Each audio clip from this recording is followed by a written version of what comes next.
Oy mga kapatid, tika lang, meron nga pala akong kwento sa inyo.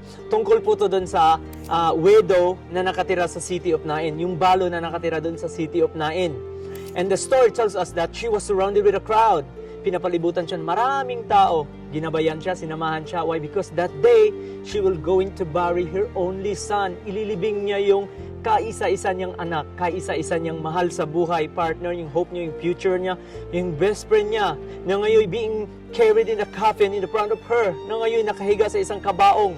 How can you feel, mga kapatid, if you are in her position? It's very sad story. But here's the amazing part. The story didn't tell us that she asked to someone for help or comfort. Or even the story didn't tell us, mga kapatid, na siya inanalangin sa Panginoon.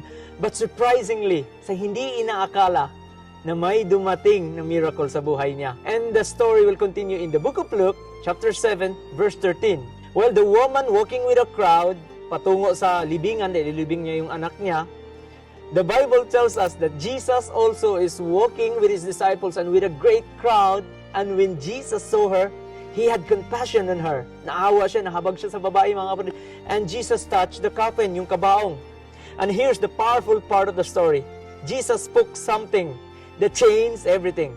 Sabi ni Jesus dun sa patay, "Young man, I say to you, arise, bumangon ka." And immediately, the dead sat up and began to speak. Sa halip na ililibing niya, ngayon umupo at nagsalita.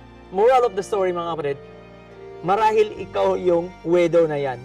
Tumatawa ka ngayon kasama with your friends, masaya ka sa labas, but inside, deep inside sa loob, meron kang daladalang kabaong na nagbibigay sa'yo ng bigat, pasanin, pagdurusa, paghihirap, or even spiritual death. Jesus did not raise the dead dahil sa malaki nilang pananampalataya. Of course, we need faith, for without faith, we cannot please God. Hebrew 11:6. But mga kapatid, based in the story, Jesus raised the dead because of His compassion, sa habag niya, sa awa niya sa babae. Marami tayong pwedeng pag-usapan sa story na to, mga kapatid.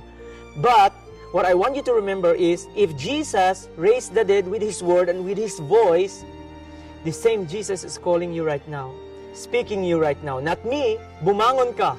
Diyan sa kabaong na hinigaan mo ng puno ng pagod, pagdurusa, paghihirap, lungkot, takot, stress, anxiety, pagsubok, problema. Mga kapatid, remember, God is not calling you to be perfect. God is calling you to become part of His children. If you're still watching right now, mga kapatid, I encourage you, turn your life to Jesus. Repent of your sin that separates us from God. Repentance comes from the Greek word metanoia, metanoio. It means turn around, complete turn around, and radical change. Change the way you think, the way you speak, and the way you live, and becoming a true child of God. The only God could give us eternal life. And always remember, Jesus loves you, and I love you too.